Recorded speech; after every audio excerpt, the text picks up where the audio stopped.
Hello friends. स्वागत है आपका हमारे यूट्यूब चैनल आर के हिंदी कहानियों में। आज की कहानी है दीप्ति ने बदलाव को कैसे स्वीकार किया। मिहिर और दीप्ति की शादी को 2 साल हो गए थे। दोनों बेहद खुश थे। अभी वो नई शादी की खुमारी से उभर ही रहे थे कि मिहिर को कैलिफोर्निया की एक कंपनी में 5 सालों के लिए नियुक्ति मिल गई। दोनों ने खुशी खुशी इस बदलाव को स्वीकार कर लिया और फिर कैलिफोर्निया पहुंच गए। दीप्ति को शुरू शुरू में बहुत अच्छा लगा। सब काम अपने आप करना, किसी तीसरे का आसपास ना होना। सुबह उठकर चाय के साथ ही वो नाश्ता और लंच बना लेती। फिर जैसे ही मिहिर दफ्तर जाता वो बर्तन साफ कर लेती, बिस्तर ठीक करके नहा धो लेती। इसके बाद सारा दिन अपना अकेले बाजार जाना और पार्क के चक्कर लगाना, यही उसका नियम था। अब वो पैंट, स्कर्ट और स्लीवलेस कमीज पहनती तो अपनी तस्वीरें फेसबुक पर ज़रूर डालती और पूरा दिन फेसबुक पर चेक करती रहती कि किसने उसे लाइक या कमेंट किया है। 100-200 लाइक्स देखकर अपने जीवन के इस आधुनिक बदलाव से निहाल हो उठती। मगर ये जिंदगी भी चंद दिनों तक ही मज़ेदार लगती है। कुछ ही दिनों में यही रूटीन वाली जिंदगी उबाऊ हो जाती है, क्योंकि इसमें हासिल करने को कुछ नहीं होता। दीप्ति के साथ भी ऐसा ही हुआ। फिर उसने कुछ देसी लोगों से भी दोस्ती कर ली। अब भारतीय तो हर जगह होते हैं और फिर इस अपरिचित वातावरण में परिचय की गांठ लगाना कौन सी बड़ी बात थी। घर के आसपास टहलते हुए ही काफ़ी लोग मिल जाते हैं। दीप्ति ने उन्हीं लोगों के साथ मॉल जाना, घूमना फिरना शुरू कर दिया। यूट्यूब देखकर कुछ नए व्यंजन बनाकर वो अपने दिन काटने लगी। लेकिन जैसे जैसे मिहिर अपने काम में व्यस्त होता गया, वैसे वैसे दीप्ति का सूनापन भी बढ़ता गया। अब उसे भारत की बहुत याद आने लगी। वो परिवार के साथ रहने का सुख याद करके और भी अकेला महसूस करने लगी। एक दिन उसने बैठे बैठे सोचा कि अब उसे कुछ काम करना चाहिए। काम करने का उसे परमिट मिला हुआ था, अतः कई जगह आवेदन कर दिया। राजनीति शास्त्र में एमए की डिग्री लिए हुए दीप्ति कई जगह भटकी। ऑनलाइन भी आवेदन किया, लेकिन कहीं से कोई जवाब नहीं आया। उसकी बेचैनी बहुत बढ़ने लगी। फिर किसी दफ्तर में डाटा एंट्री का काम करने को भी तैयार थी, लेकिन काम का कोई अनुभव न होने के कारण कहीं काम नहीं बना। एक दिन पास की ग्रोसरी में शॉपिंग करते हुए उसने देखा कि बेकरी में एक जगह खाली है। उसने वहीं खड़े खड़े आवेदन कर दिया। 2 दिन बाद उसका इंटरव्यू हुआ। इंग्लिश उसकी बहुत अच्छी नहीं थी, बस काम चलाऊ थी, लेकिन उसका इंटरव्यू ठीक ठाक हुआ, क्योंकि उसमें बोलना कम और सुनना अधिक था। बेकरी के मैनेजर ने कहा, तुम यहाँ काम कर सकती हो, लेकिन बेकरी में काम करने के लिए नाक की लौंग और मंगलसूत्र उतारना पड़ेगा, क्योंकि साफ सफाई के नज़रिए से ये बहुत ज़रूरी है। दीप्ति को ये बहुत नागवार लगा। उसने सोचा कि अगर ये लोग दूसरों की संस्कृति और भावनाओं का ख्याल करते तो वो ऐसा ना कहता। क्या मेरे मंगलसूत्र और लौंग में गंध भरा है जो उड़कर इनके खाने में चला जाएगा? फिर खुद को नियंत्रित करते हुए उसने कहा कि वो सोचकर बताएगी। मिहिर से पूछा तो उसने कहा, जो तुम ठीक समझो करो, मुझे कोई आपत्ति नहीं है।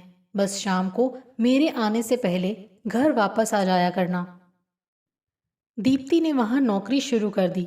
नाक की लौंग तो उसने बहुत पीड़ा के साथ उतार दी।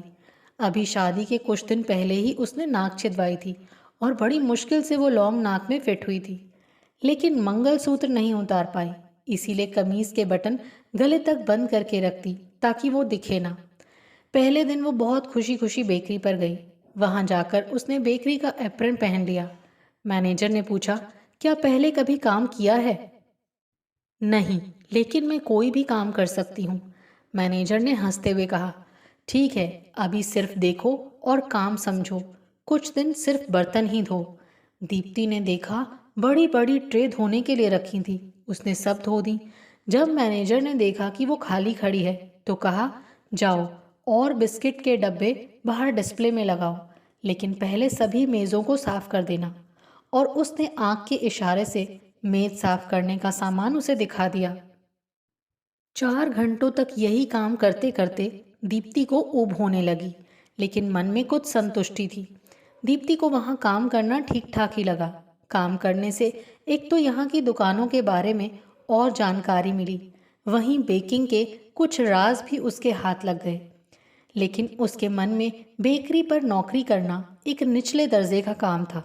उसकी जाति और खानदान के संस्कार उसे ये करने से रोक रहे थे। वो इस काम के बारे में अपने घर या ससुराल में शर्म के मारे कुछ नहीं बता पाई। उसके लिए कोई इज्जत की नौकरी तो थी नहीं। खैर, वो कुछ भी सोचे, लेकिन काम तो वो बेकरी पर ही कर रही थी और उसमें मुख्य काम था हर ग्राहक का अभिवादन करना और सैंपल चखने के लिए प्रेरित करना। दूसरा काम था ब्रेड और बिस्कुट को गिनकर डब्बों में भरना और बेकरी के बर्तनों को धोना। धीरे धीरे उसने महसूस किया कि वहाँ भी प्रतिद्वंदिता की होड़ थी। एक दूसरे की चुगली की जाती थी, परनिंदा में परम आनंद का अनुभव किया जाता था। लेकिन 50% बेकरी पर काम करने वाले लोग मैक्सिकन थे, जो सिर्फ स्पेनिश में पटर पटर करते थे। दीप्ति उनकी बातों का हिस्सा नहीं बन पाती। बहरहाल दीप्ति को बिस्कुट भरने में मज़ा आता, लेकिन बर्तन धोने में बहुत शर्म आती। उसे अपना घर याद आता। उसने भारत में कभी बर्तन नहीं धोए थे। कामवाली या माँ सब काम करती थी। अब यहाँ बर्तन धोते हुए उसे लगता कि उसका दर्जा कम हो गया है। एक दिन वहाँ काम करने वाली एक महिला ने उसे झाड़ू लगाने का आदेश दिया। पहले तो दीप्ति ने कुछ ऐसे भाव दिखाया कि बात उसकी समझ में नहीं आई, लेकिन वो महिला तो उसके पीछे ही पड़ गई। दीप्ति ने मन कड़ा करके कहा, this is not my job. ये सुनते ही वो मैनेजर के पास गई और उसकी शिकायत करने लगी। दीप्ति ने भी सोचा है जो करना है कर ले। शाम को जब दीप्ति बर्तन धो रही थी तो एक देसी आंटी पीछे आकर खड़ी हो गई और उसे पुकारने लगी। उसने अपनी कनखियों से पहले ही उसे आते देख लिया था। अब जानबूझकर पीछे नहीं मुड़ रही थी। आंटी भी तोते की तरह एक्सक्यूज मी की रट लगाए खड़ी थी। वहाँ कोई नहीं था सिवाय रॉबर्ट के, जो बिस्कुट बना रहा था। आखिर रॉबर्ट ने भी दीप्ति को पुकार कर कहा, जाकर देखो कस्टमर को क्या चाहिए। हार कर दीप्ति को अपना ना सुनने का अभिनय बंद करके काउंटर पर आना पड़ा। बातचीत शुरू हुई बिस्कुट के दाम से और ले गई फिर वही कि तुम कहाँ से हो, तुम्हारे घर में कौन कौन है, यहाँ कब आई, पति क्या करते हैं। हिचकिचाते हुए उसे प्रश्नों के उत्तर देने पड़े, जैसे ये भी उसके काम का हिस्सा हो। खैर, आंटी ने कुछ बिस्कुट के सैंपल खाए और बिना कुछ खरीदे खिसक गई। अभी दीप्ति आंटी के सवालों और जवाबों से उभरी ही थी कि बेकरी का फ़ोन घनघना उठा। रिसीवर उसी को उठाना पड़ा। फ़ोन पर लग रहा था कि कोई बूढ़ी महिला केक का ऑर्डर देना चाह रही है। जैसे ही दीप्ति ने थोड़ी देर बात की, बूढ़ी महिला ने कहा, can you give the phone to somebody who speaks English. Deepti को काटो तो खून नहीं, इसका क्या मतलब? क्या वो अब तक उससे इंग्लिश में बात नहीं कर रही थी? उसने पहले कभी इंग्लिश को लेकर इतना अपमानित महसूस नहीं किया था। इतनी तहजीब और सब्र से वो मैडम मैडम कहकर बात कर रही थी, लेकिन उसका उच्चारण बता देता है कि इंग्लिश उसकी भाषा नहीं है। उसे बहुत कोफ्त हुई। उसने रॉबर्ट को बुलाया और रिसीवर उसके हवाले कर दिया और कहा, I will not work here any more. इसके बाद दनदनाती हुई वो अपना बेकरी का एप्रन उतार कर समय से पहले ही बेकरी से बाहर निकल गई।